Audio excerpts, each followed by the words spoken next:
우리가 지금 보고 있는 자료는 윤상엽 씨가 돌아가기 몇 달 전의 자료인 거잖아요. 네. 근데 이제 이은혜가 쓰는 여러 가지 이제 전략들을 보면 가스라이팅이라고 볼 만한 걸 별로 안 해요. 내가 이 사건을 가스라이팅으로만 너무 보지 않기를 바라는 이유가 뭐냐면 김태경 교수님과 함께하는 그알 외전 세 번째 시간입니다. 교수님 안녕하세요. 네, 반갑습니다. 네, 잘 지내셨어요? 네.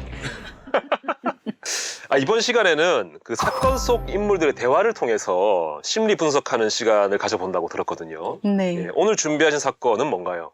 뭐 너무 잘 알려져 있는 사건이죠. 이은혜 사건에 대해서 좀 알아보고자 합니다. 이은혜 사건은 그것이 알고 싶다 해서 세 차례나 방송을 했던 그렇죠. 사건이죠. 네. 사실 처음에 이은혜가 그것이 알고 싶다 제보를 한 거잖아요. 예, 남편이 사망을 했는데 사망보험금을 보험사 주지 않는다. 네. 제작진이 좀 이상하다. 라는 의구심을 가지고 취재를 해보니까 결국 그 남편 윤상엽 씨를 사망시켰던 게 이은혜 본인이었던 그런 사건이죠. 근데 말씀하신 것처럼 이제 우리 그아리 분들은 모르는 사람이 없을 정도로 꽤 유명한 사건인데 이 사건을 지금 다시 돌아보는 이유가 뭘까요? 뭐 사실 뭐 대부분 아실 거예요. 이 사건은 전형적인 가스라이팅 사건이라고 다 기억하고 있을 텐데 그럼에도 불구하고 윤상엽 씨의 행동을 이해하지 못하겠다라는 분들이 계신 것 같습니다. 여전히 많죠. 네. 그래서 이제 그런 윤상엽 씨의 행동 동기에 모두가 주목하지 않았던 하나의 지점이 있어요. 오늘 그 지점을 좀 살펴보려고 합니다. 그게 어떤 지점인가요? 낭만적인 감정, 사랑입니다. 사랑이라는 지점을 가지고 사랑이라는 키워드로 이 사건을 다시 돌아본다고요? 네네. 근데 이은혜 사건을 사랑이란 키워드로 분석을 해보는 건 제가 본 적이 없는 것 같거든요. 그래서 이번 시간에는 이제 이은혜 씨하고 윤상엽 씨의 대화 내용을 토대로 사랑이란 감정이 범죄에 얼마나 쉽게 이용될 수 있는지에 대해서 좀 살펴보고자 합니다. 지금껏 본 적 없는 접근이라고 봐야겠네요, 이 사건에 대해서. 아마도. 네. 알겠습니다. 그러면 모두들 뭐 잘 아는 사건이긴 하지만 그래도 한번 사건에 대해서 간략하게 소개 좀 부탁드립니다. 2019년 6월 30일 오후 8시 24분 경기도 가평의 한 계곡에서 이은혜와 그녀의 내연남 조현수가 남편 윤상엽 씨의 사망보험금을 노리고 그에게 다이빙을 강요해서 물에 빠져 숨지게 한 사건이 발생을 합니다. 네. 이은혜 씨하고 윤상엽 씨는 2011년부터 교제를 시작을 했고요. 그래서 2017년에 혼인신고를 해요. 근데 주목할 만한 거는 혼인신고 5개월 뒤인 2017년 8월에 이은혜가 윤상엽 씨를 피보험자로 해서 생명보험을 3건이나 들어요. 근데 그럼에도 불구하고 사실은 이은혜는 인천에 따로 신혼집에서 생활을 하고 윤상엽 씨는 인천이 아닌 수원이라는 곳에서 지하 단칸방에서 생활을 하죠. 좀 정상적인 결혼 생활이라 보기엔 좀 어려운. 그렇죠. 정상적인 부부 관계다라고 보기엔 좀 무리가 있는 그런 상황이었습니다. 그래서 윤상엽 씨는 대기업 연구원으로 재직해서 결혼 전까지 한 3억 원 정도의 돈을 가지고 있었던 것 같아요.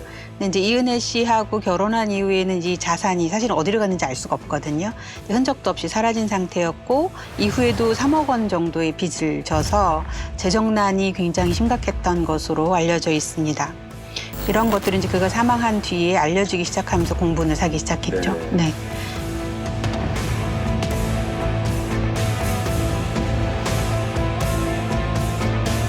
근데 말씀하신 것처럼 윤상엽 씨가 월 400만 원 이상 좀 안정적인 급여를 받는 대기업 연구원이었는데 근데 결혼 후에 계속해서 지인들한테 뭐 몇십만 원, 많게는 뭐 몇백만 원까지 빌리는 일이 많았다고 하더라고요.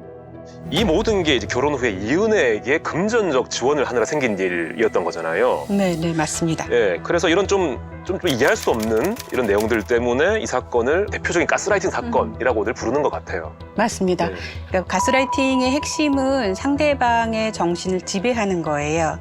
정신을 지배하고 그래 상대방은 자기가 누군가에게 조종당하고 있다는 걸 인식하지 못한 상태에서 상대방이 원하는 대로 행동하고 원하는 대로 감정을 느끼고 심지어는 영적인 모든 것들이 이제 통제되는 거죠. 근데 자료를 좀 살펴봤는데 네. 윤상엽 씨가 이은혜 씨가 자신을 착취하고 있다라는 것을 어느 정도는 알고 있지 않았을까라는 의구심이 드는 지점들이 발견이 됐어요. 그 몇 가지 문자들에서 조금 이분의 심경을 알 수가 있는데 좀 살펴볼까요? 이 문자는 2018년 12월 31일 월요일에 자신에게 보낸 거고요. 사실 이 무렵에 윤상엽 씨가 금전적인 어려움이 되게 커서 장기 매매 브로커를 좀 찾아다녔어요. 근데 결국은 이제 적당한 브로커를 찾을 수 없었고 그래서 낙담해서 쓴 문자 메시지입니다.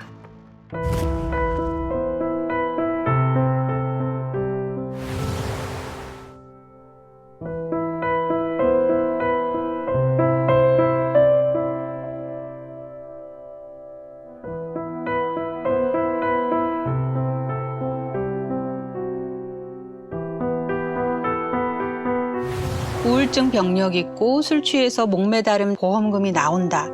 은혜가 이걸 알아야 보험금을 탈 텐데 은혜한테 솔직히 미안하지만 크게 미안하진 않아. 은혜는 나 빈자리 못 느낄 테니까. 사실 은혜는 나 아마 장례식 때 안 올 것 같다. 은혜는 항상 바쁘니까. 조금 넘어가시면 나 돈 생김 은혜가 나한테 더 잘해줄 것 같기도 하다. 7년 동안 은혜 너무 좋아했다. 그래서 최선을 다했다. 은혜한테 더 이상 해줄 게 없다. 되게 어떠세요? 죽어서라도 이은혜에게 돈을 주려고 하는 그런 마음인 거네요. 네, 은혜에게 더 줄 돈이 없다라는 것에 대해서 되게 낙담하는 네. 그런 글들도 있습니다. 솔직히 미안하지만 크게 미안하진 않다라고 한 뒷부분을 보니까 그러니까 이은혜가 자기를 어떻게 생각하는지 조금 인지를 하고 있다는 느낌 들거든요. 그러니까 이은혜가 자신을 적어도 동등한 존재로 취급하지 않다는 거는 알고 있는데 이은혜의 요구가 정당하지 않다는 것도 어렴풋하게라도 알 것 같은 상황이거든요. 이제 그럼에도 불구하고 은혜가 원하니까 돈을 가져다 줘야 돼라는 이야기를 하고 있어요. 근데 여기서 사실은 조금 주목해 봐야 될 게 은혜는 아마 내 장례식 때 안 올 것 같다라고 얘기하죠. 이 부분이 제일 슬픈데요. 네.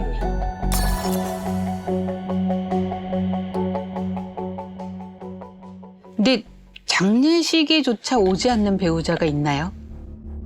그거는 그렇죠.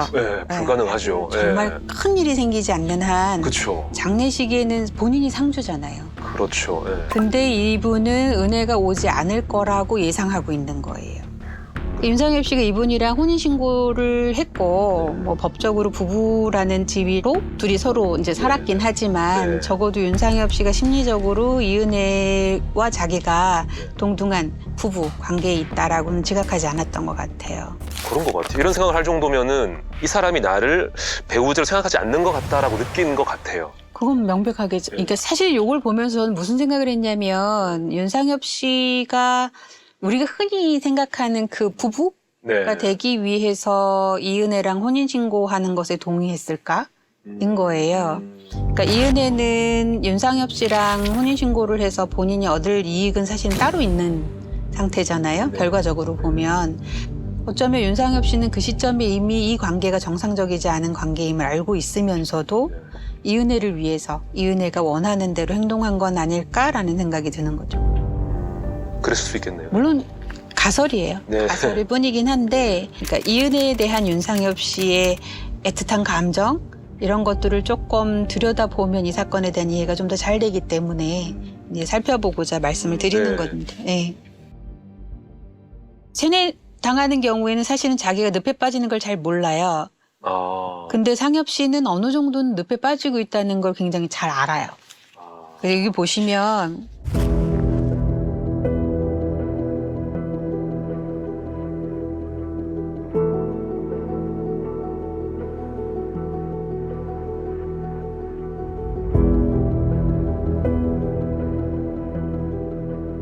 나 진짜 한계야. 나 정말 한계야. 그만 나 살려줘. 정말 나 죽고 싶지 않아. 살고 싶어. 돈 구하러 다니는 거 너무 힘들고 비참해. 라고 이야기를 해요. 이건 이은혜한테 보낸 문자인 거죠? 네, 이은혜에게 보낸 문자입니다.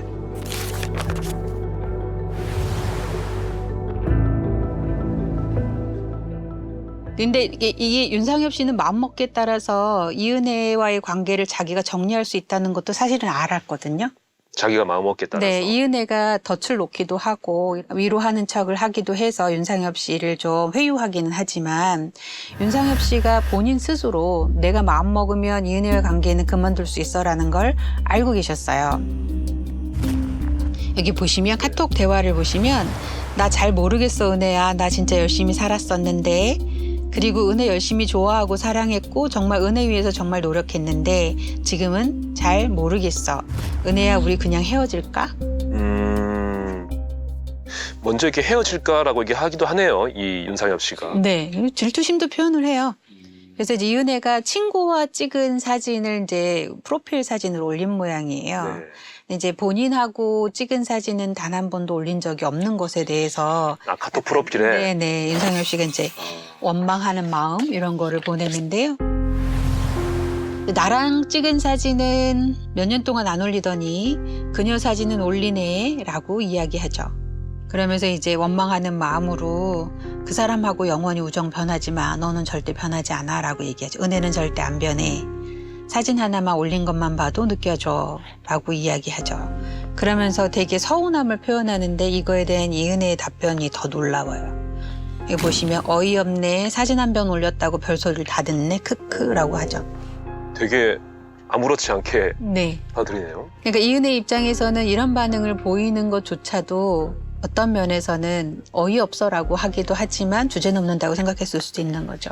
네가 감히 나한테 이런. 뭐 조금 과장하면 그럴 수도 그렇죠. 있고요. 네. 그러니까 사실은 지금 윤상엽 씨가 서운해하는 그 사진 속에 있는 인물이 윤상엽 씨하고 돈 문제로 굉장히 복잡하게 얽혀 있어요. 아, 그래요? 사실 엄밀하게 말하면 윤상엽 씨가 이은혜를 위해서 돈을 줬겠죠. 그러니까 어떻게 얽히고 설켜서 이 인물 때문에 굉장히 윤상엽 씨가 현실적으로 어려운 처지에 놓였어요.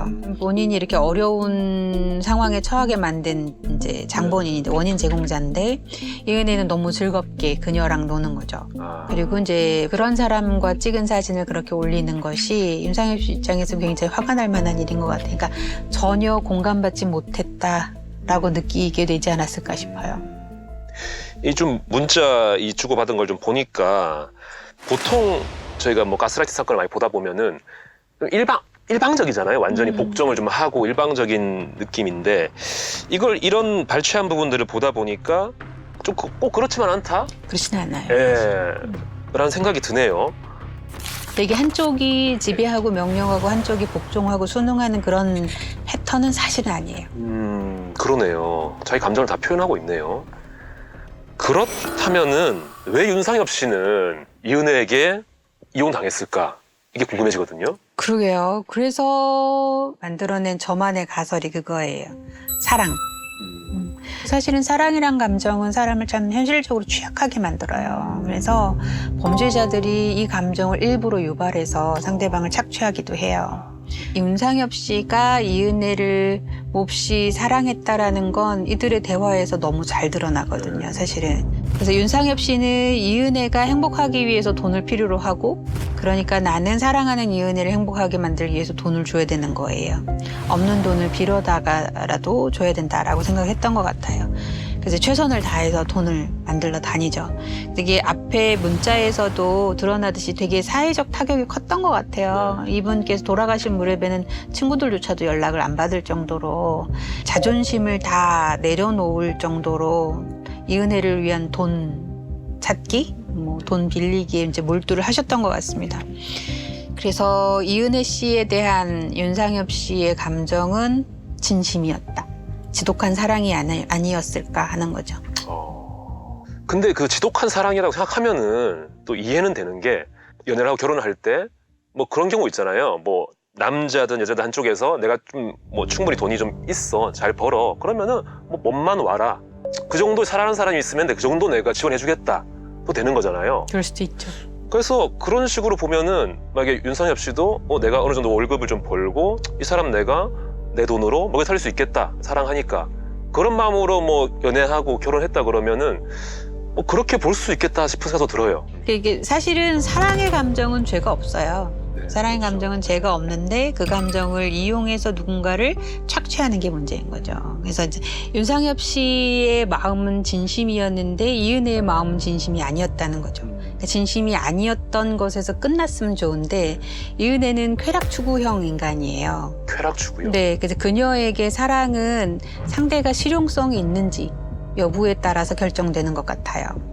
그러니까 실리적으로 자기의 실리를 채워주기 위해서 쓸모가 있을 때는 상대방에게 사랑의 감정을 표현하지만 그렇지 않을 때는 그 감정이 유지될 이유가 없는 거죠.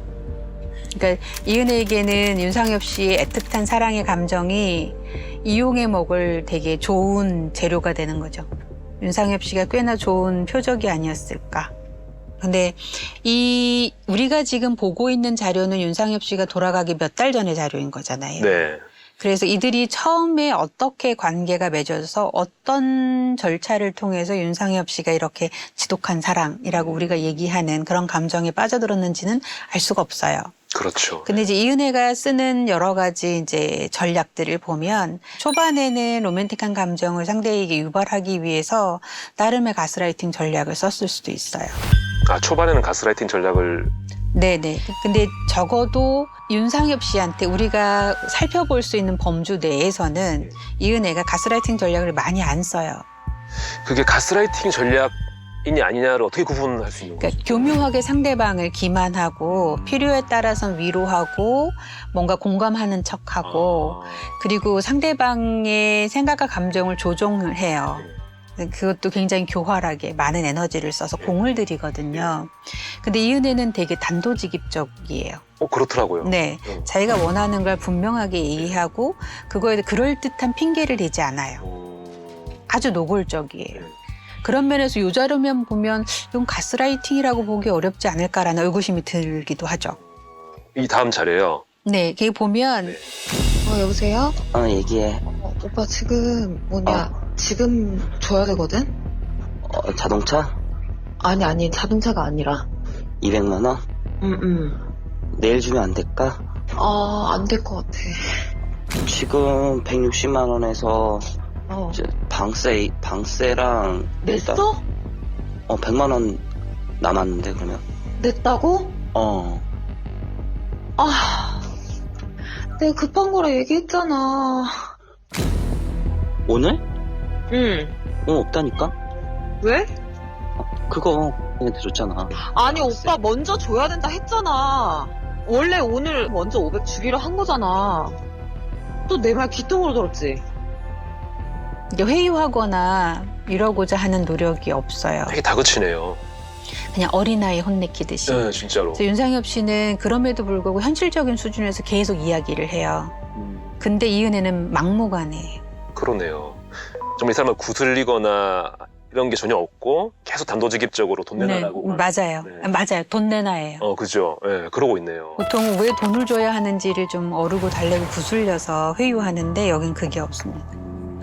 어쨌든 이 사례에서는 가설은 두 가지예요. 이은혜가 이제 고도로 가스라이팅을 다 해서 이제 더는 그렇게 공들이지 않아도 그러니까 저절로 움직이는 자동화된 거예요. 그전에는 꼭두각시처럼 이렇게 자기가 꼭두각시 인형 이렇게 조종하는 것처럼 했어야 되는데 이제는 이게 자동화되어서 자신이 굳이 손놀림을 하지 않아도 알아서 움직이니까 그러니까 가스라이팅 하는 것도 에너지가 필요하잖아요.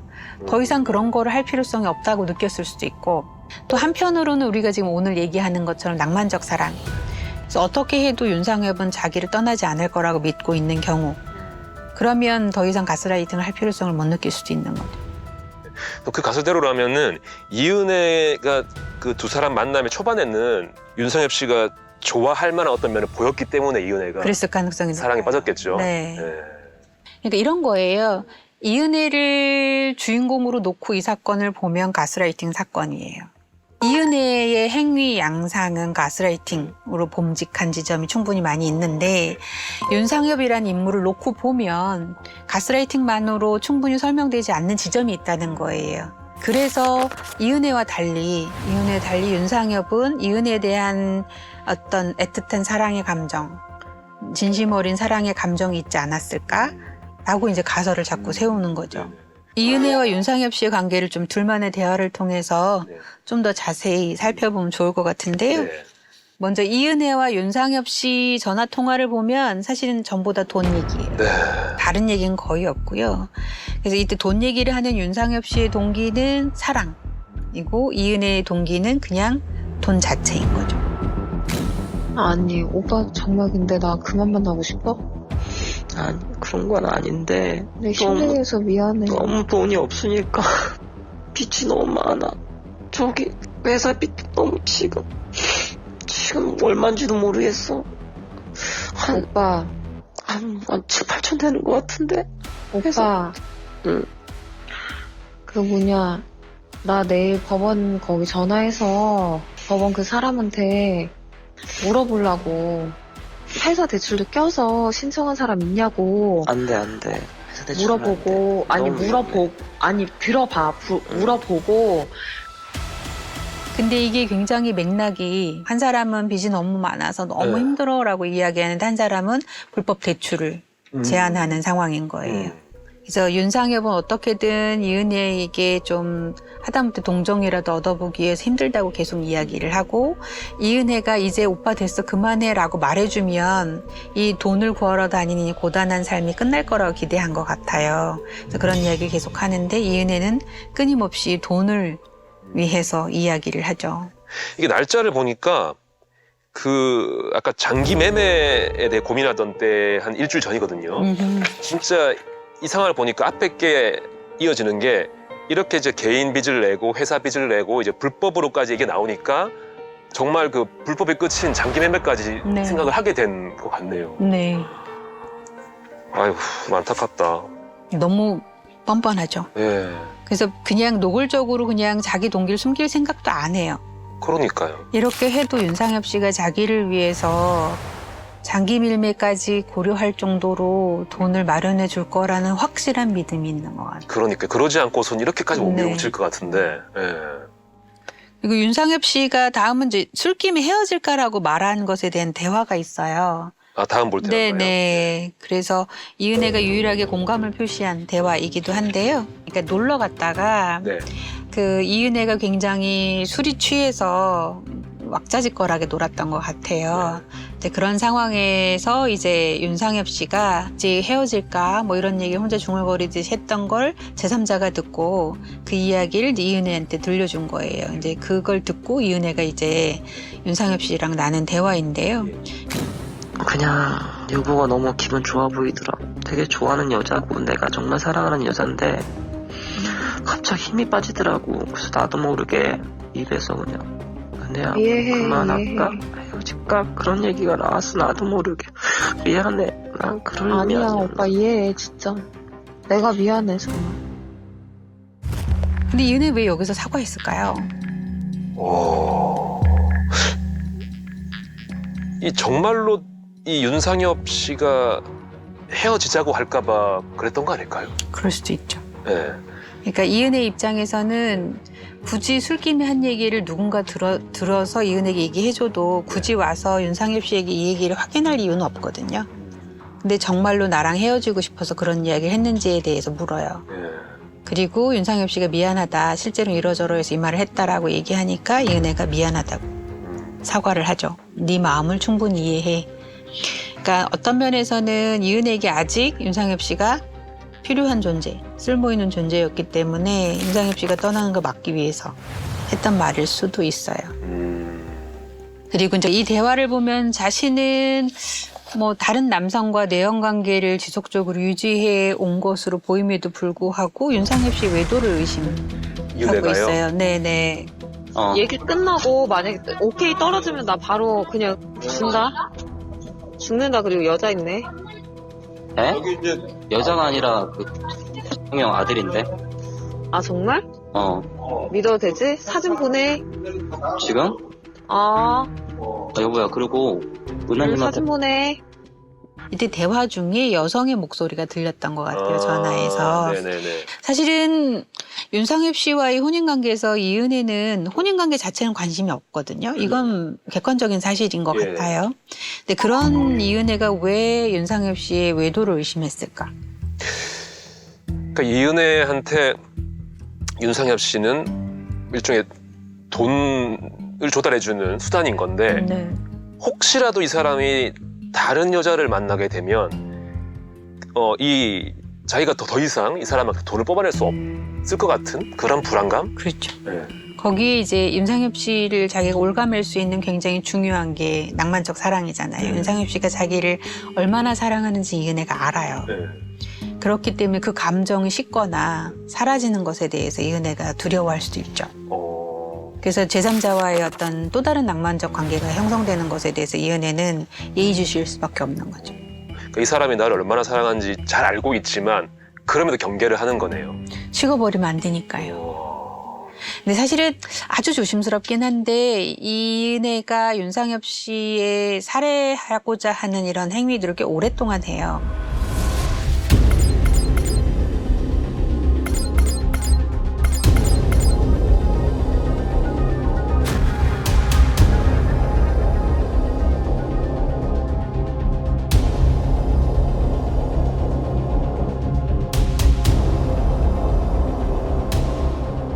그러니까 이은혜한테 윤상엽 씨는 죽을 때까지도 가치가 있는 존재인 거죠. 그렇죠. 사망했을 때도 돈이 네, 나오는 그렇기 거니까. 때문에 어떤 식으로든 이은혜가 그런 상황은 막아야 된다고 생각했을 수도 있죠. 중간에 이탈하는 상황을 막아야 되는 거네요. 네. 그래서 또 이 대화를 보면 이제 누나가 갑자기 전화해서 집에 오겠다고 했나 봐요. 네. 아마 이제 가족들은 윤상엽 씨가 결혼도 했고 신혼집이 있으니까 나름대로 잘 뭔가 갖춰놓고 살리라고 생각을 했던 것 같은데 갑자기 누나가 이제 집으로 오기로 한 상황이 되어버리니 이은혜 굉장히 이제 당황을 해요. 여보세요? 뭔 소리야? 아, 오늘 집에 오고 싶대. 집에 오고 싶어서 뭐 오늘 온대? 아, 내가 오지 말라고 그랬어. 내가 통화해? 통화해봐라. 왜 그렇게 화를 내? 아, 그니까 X가 짱나니까 그렇지. 내가 통화한다 끊어. 그러니까 사실 윤상엽 씨 집에는 가구도 거의 없었거든요. 결혼하면서 샀던 대부분의 물건들을 이은혜가 별도의 장소에 보관해 놓은 상태였기 때문에 그러니까 그런 누추한 집의 모습을 보면 가족들이 아 뭔가 이상하다라고 생각할 수 있잖아요. 그러니까 이제 이은혜가 서둘러서 방어를 해요. 이제 그렇게 이제 되게 적극적으로 거짓말을 하고 그 결과를 이제 윤상엽 씨한테 알려줘요. 네. 여보세요? 얘기해. 오빠 좀 팔았어. 오빠 회식 갔을 때 술 먹고 뻗었는지 어쨌는지 모르겠는데 오빠가 새벽 늦게 들어오고 해서 작년부터 그런 게 있어갖고 기분이 매우 안 좋다. 그렇게 말씀드렸거든. 잘했네. 오빠가 살짝 쓰레기 되긴 했는데 그렇게만 얘기해줘. 알았어. 그러니까 저기, 일요일날 우리 아침에 만나. 그래야지. 우리 주물러 먹자. 알았어. 고마워. 이은혜가 그렇게만 대충 이제 너를 내가 쓰레기로 살짝 만들었는데 이해해줘라고 얘기하니 윤상엽 씨가 알았어. 야, 어떻게 이런 관계가 될 수 있을까, 이 부부가. 그러면서 이제 윤상엽 씨가 우리 일요일 날 아침에 만나는 거야? 라고 해요. 윤상엽 씨는 이은혜 씨랑 만나는 날을 되게 기다려요. 문자나 이렇게 대화를 보면 우리가 언제 만날 수 있을까? 근데 이은혜는 단 한 번도 단둘이 만나는 시간을 안 만드는 것 같아요. 그래서 매번 뭐 아이나 아니면 친구나 누군가 동행을 하죠. 교묘하게 이은혜가 만나주는 것만으로도 윤상엽 씨한테는 보상이 되지 않았을까. 부부 관계임에도 불구하고 내가 같이 밥 한번 먹어주는 게 보상인 거네요. 맞습니다. 지금 둘의 관계가 딱 그렇게 표현되는 것 같아요. 그러니까 뭔가 너무 당연한 건데 얼굴 한번 보여주고 그렇죠. 이런 것들조차도 이제 대가가 있어야 되는 거죠. 그러니까 저는 오히려 이제 앞에서 막 그런 막 돈 얘기하고 이럴 때의 윤상엽 씨 반응을 좀 보다가 이제 여기에서의 반응을 보니까 더 좀 와닿는 것 같아요. 이 사람의 둘이 어떤 관계가 어땠을지가. 이것도 이제 자기랑 상의 없이 나를 좀 살짝 쓰레기로 만들어 버리는 그런 상황인데 잘했네. 뭐 괜찮아. 이렇게 나오는 게 윤상엽 씨는 정말 그냥 돈 문제를 잘 좀 해결해가지고 둘이 좀 잘 살아보고 싶다. 이게 제일. 그 문제만 아니면 윤상엽 씨는 괜찮다고 생각하셨던 것 같아요. 그러니까 이 정도의 어떤 가족들에게 좀 자기가 좀 나쁜 사람이 되는 것조차도 감수할 수 있다고 생각하신 것 같아요. 그렇죠. 가족들과 조금 멀어지고 회사 사람들과 뭐 돈 때문에 조금씩 멀어지고 이런 거가 문제가 아닌. 네. 조심스럽긴 한데 제가 이 사건을 가스라이팅으로만 너무 보지 않기를 바라는 이유가 뭐냐면 윤상엽 씨의 마음은 정말 진심이었던 것 같거든요. 근데 그 모든 것을 가스라이팅 당해서 한 사람이 그렇게 오랫동안 모든 것을 상대방에게 헌신하듯이 바쳤다라고 보기에는 윤상엽 씨의 입장에서는 그게 오히려 더 뭐라고 해야 되죠? 더 모욕적이지 않을까? 뭐 이런 생각도 사실은 좀 들었어요. 네. 그러니까 이 사건 자체를 가스라이팅이라는 게 지금 꼭두각시 같은 거잖아요. 네네네. 그렇게 모든 감정이 다 그런 네. 거라면 윤상엽 씨 입장에서는 너무 씁쓸하고 너무 쓸쓸하지 않을까? 사랑이란 감정이 가스라이팅 당하기 정말 좋은 감정이거든요. 그래서 이제 그 모든 걸 다 가스라이팅에 때려 넣어서 보기보다는 가스라이팅과 애정어린 감정을 좀 구분해서 보는 게 어쩌면 윤상엽 씨를 좀 더 잘 이해하는 게 아닐까라는 생각을 하는 거죠. 네, 그렇게 느껴지네요. 네네. 이렇게 낭만적 사랑은 종종 사람을 착취하기 수월한 대상으로 만들어요. 네. 혹시 더 많이 사랑하면 지는 거야라는 말 들어보셨어요? 많이 하죠. 많이 하죠. 예. 그런 거예요. 더 많이 사랑하는 사람이 상대방의 부당한 요구임을 알면서도 져주잖아요. 그러니까 사랑을 잃지 않기 위해서. 이은혜한테는 사랑하는 사람의 감정은 너무 좋은 먹잇감이 되지 않았나 싶어요. 그게 윤상엽 씨든 다른 사람이든. 실제로 더 많이 사랑하면 지는 건가요? 아니요, 그럴 리가요. 그러지 않죠. 그렇지 않아요. 더 많이 사랑하는 사람이 더 많이 행복할 수 있죠. 그러니까 낭만적 사랑의 가치를 폄하하려고 하는 건 전혀 아니고요. 근데 이게 윤상엽 씨에 대한 이은혜의 감정 자체가 낭만적 사랑이 아니었던 거예요. 보통 이제 사랑을 5가지 유형으로 나눠요. 5가지로. 네네. 이제 낭만적 사랑은 이제 로맨틱 러브인 거예요. 뭐 흔히들 아시죠. 남녀 간의 어떤 열정적인 사랑. 그리고 거기에 이제 우애적인 사랑이 있고요. 우정 같은 사랑이잖아요. 친구 같은, 친구끼리 이러는 거 아니야, 뭐 이러는 거. 그리고 또 한 가지는 이제 실용적 사랑. 그다음에 소유적 사랑이 있어요. 실용적 사랑은 이은혜처럼 상대방을 이용 가치로 판단하는. 그래서 그런 욕구가 해결이 되면 더 이상 상대방에게 이제 감정이 느껴지지 않는 사랑 상태인 거고요. 근데 소유적 사랑은 연인 간에 벌어지는 각종 폭력, 뭐 부부 폭력 이런 것들 있잖아요. 그것처럼 1대1의 동등한 관계가 아니라 한 사람이 한 사람을 소유하고자 하는. 그리고 이제 마지막 5번째는 흔히 얘기한 아가페적인 사랑, 무조건적인 사랑인 거죠. 부모가 자식에게 느끼는 사랑. 이렇게 이제 5가지로 나뉘어요. 근데 낭만적 사랑이 그 소유적 사랑이나 아니면 이제 실용적 사랑이랑 만나면 서로 다른 니즈를 가지고 있는 거잖아요. 그럼 이제 낭만적 사랑의 감정을 가진 사람이 범죄에 이용당하는 경향이 좀 있는 것 같아요. 윤상엽 씨는 낭만적 사랑, 거기 좀 더 가서 이제 스스로 약간 아가페적인 사랑을 꿈꾸지 않았을까 싶기도 해요. 그러니까 이은혜도 실용적 사랑을 했다고 보는 거잖아요. 그렇게 보기엔 사실은 이은혜는 그 감정조차도 없어요. 근데 이은혜를 굳이 여기에다 나눠 놓으면 실용적 사랑의 경향성을 가지고 있는, 돈 갖고 상대방을 평가하고 돈을 착취하기 위해서 사랑이라는 감정을 가장하는 특성을 가진 데다가 반사회적 특성도 매우 강한 사람. 근데 심지어 어떤 일이 있었냐면 윤상엽 씨 사망하고 나서 아마 부검을 했던 것 같고, 부검을 이은혜 씨 안 가요. 안 갔어요. 가지 않고요. 이제 누나가 가는데, 누나가 그 부검 참관을 위해서 가기 전에 통화를 해요. 전화해서 뭐라고 얘기하냐면, 오빠가 돈 때문에 너무 마음고생을 많이 했다. 근데 당신은 모르지만 오빠의 또 다른 빚이 더 있다. 그래서 이 빚을 갚아서 오빠가 가는 길에 마음이라도 좀 홀가분하게 해주고 싶다고 이야기를 해요. 그러면서 이제 윤상엽 씨의 월세 보증금 있잖아요. 그 얘기를 하는 거죠. 때가 좀 그런 건 아는데 그 오빠 그 빚을 좀 정리했으면 하거든요. 그냥 그러니까 안 그래도 그것 때문에 많이 스트레스 받아하고 했으니까.